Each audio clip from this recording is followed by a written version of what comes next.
ગતરોજ બનેલી ઘટના કે શ્રીજીની મૂર્તિ પર ઈંડા ફેંકવાની ઘટના અને તે મામલે હાલ અત્યારે પોલીસ એલર્ટ થઈ ગઈ છે, એક્ટિવ થઈ ગઈ છે। ડીસીપી ઝોન 3 અભિષેક ગુપ્તાની આગેવાની હેઠળ અલગ અલગ વિસ્તારમાં કોમ્બિંગ હાથ ધરવામાં આવ્યું છે। સાથે એસીપીના ગૌતમ પલસાણાની ટીમ પણ આની અંદર જોતરાય છે, એટલે કે કામે લાગી છે। હાલ અત્યારે અલગ અલગ જગ્યા પર સંવેદનશીલ વિસ્તાર, પાણીગેટ પોલીસ સ્ટેશનનો વિસ્તાર, વાડી પોલીસ સ્ટેશનના વિસ્તારની અંદર પોલીસે કોમ્બિંગ હાથ ધર્યું છે। અલગ અલગ શંકાસ્પદ વ્યક્તિઓ ના ઘરે જઈ જરૂરિયાત દસ્તાવેજ એટલે કે ડોક્યુમેન્ટ છે તે ચેક કરવામાં આવી રહ્યા છે।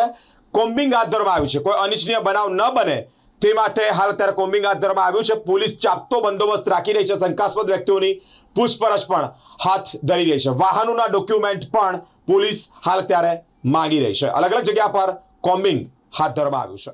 શ્રીજીની આગમન વેળાએ ઈંડાથી હુમલા થવાની મામલે પોલીસ એક્શન મોડમાં આવી છે। ડીસીપી ઝોન 3 અભિષેક ગુપ્તાની આગેવાની હેઠળ ઝોન 3 વિસ્તારમાં કોમ્બિંગ હાથ ધરવામાં આવ્યું છે। એસીપી ગૌતમ પલસાણાની ટીમ પણ જોતરાય છે। વાડી પોલીસ સ્ટેશન સાથે પાણીગેટ પોલીસ સ્ટેશનમાં આવતા સંવેદનશીલ વિસ્તારોમાં કોમ્બિંગ હાથ ધરાયું છે। મકાનોમાં જઈ જરૂરિયાત દસ્તાવેજો ચેક કરવામાં આવ્યા છે, વાહનોનું પણ ચેકિંગ કરવામાં આવ્યું છે। ગતિવિધિ પર પોલીસની બાજ નજર છે। સંવેદનશીલ વિસ્તારોમાં સતત પોલીસ ચેકિંગ કરી રહી છે। આવનારા તહેવારો શાંતિપૂર્ણ માહોલમાં ઉજવાય તે માટે વડોદરા શહેર પોલીસ એલર્ટ છે। ડીસીપી ઝોન 3 અને ડીસીપી ઝોન 4 ની ટીમ કોમ્બિંગમાં જોતરાય છે। વિવિધ એજન્સીઓ દ્વારા કોમ્બિંગ હાથ ધરવામાં આવ્યું છે।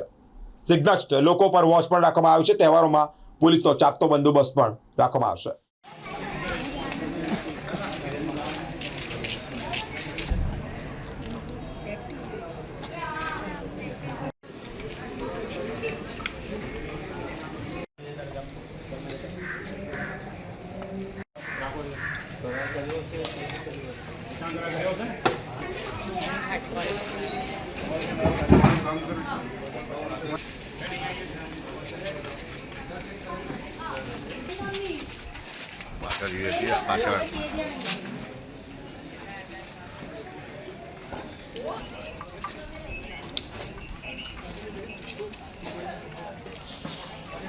સંવેદનશીલ વિસ્તારોમાં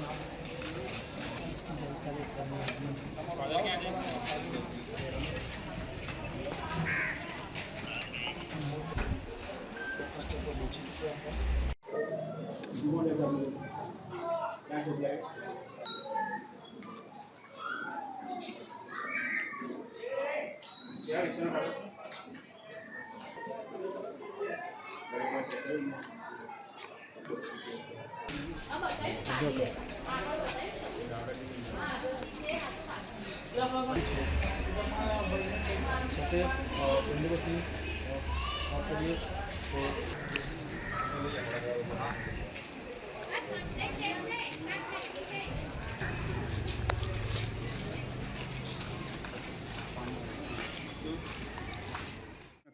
તમામ વિસ્તારમાં ફૂડ પેટ્રોલિંગ પણ કરવામાં આવ્યું હતું અને આજે કોમ્બિંગ હાથ ધરવામાં આવ્યું છે, જેમાં ઝોન 3 ઝોન 4 વિસ્તારમાં લોકલ પોલીસ સ્ટેશનના ડીસીપી સાહેબ, એસીપી સાહેબ અને તમામ થાણાધિકારી તથા તેની સાથે સાથે ક્રાઇમ બ્રાન્ચના પણ અલગ અલગ ટીમ બનાવીને તમામ વિસ્તારમાં જેટલા પણ સેન્સિટિવ વિસ્તાર છે ત્યાં કોમ્બિંગ કરવામાં આવી રહ્યું છે, જેમાં અમારી પાસે જે MCRHSનું લિસ્ટ હોય છે તથા જે પણ અમારી પાસે સંદિગ્ધ લોકોનું લિસ્ટ છે તે તમામની ખરાઈ કરવામાં આવી રહી છે અને તમામના લોકેશન, તમામના વેરઅબાઉટ્સ અને જે શું ઇસ્યુઝ આમાં આપણે બહાર કાઢી શકીએ છીએ તે પ્રમાણે તમામ ડાયરેક્શનમાં આપણે ચેક કરી રહ્યા છીએ અને CCTVના આધારે પણ આપણે તમામ વસ્તુઓ ચેક કરી રહ્યા છીએ।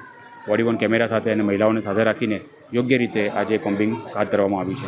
સર, અત્યાર સુધી ચેકિંગ આપણે કોમ્બિંગ શું એવું કંઈ ક્યાંક સામે આવ્યું છે કે કોઈ એવો શંકાસ્પદ વ્યક્તિ કોઈ અત્યારે આ જે ચાલુ દિવસ છે અને બપોરનો ટાઈમ છે એટલે મોટાભાગે મહિલાઓ અને નાના બાળકો જ ઘરે મળી આવ્યા છે, જેમના જે હસબન્ડ હોય કે ભાઈ હોય કે એ બધા જે મેલ વર્ગ છે તે અત્યારે નોકરી ધંધે ગયેલો છે, તો તેમની ક્યાં નોકરી કરે છે, કઈ જગ્યાએ છે તેની સાથે ફોન પર ટેલિફોનિક રીતે વાત કરી રહ્યા છીએ અને તેમના ટેલિફોનિક નંબર લઈને તેમના લોકેશન પણ અમે ટ્રેસ કરી રહ્યા છીએ કે તે જે પણ કહે છે તે સાચું છે કે ખોટું, અને તે રીતે અમે અત્યારે તમામના વેરાબાઉટ્સ અમે ક્રોસ વેરીફાઈ કરાવી રહ્યા છીએ। સર, ગઈકાલની ઘટના બની હવે પોલીસ કેટલી સતર્ક?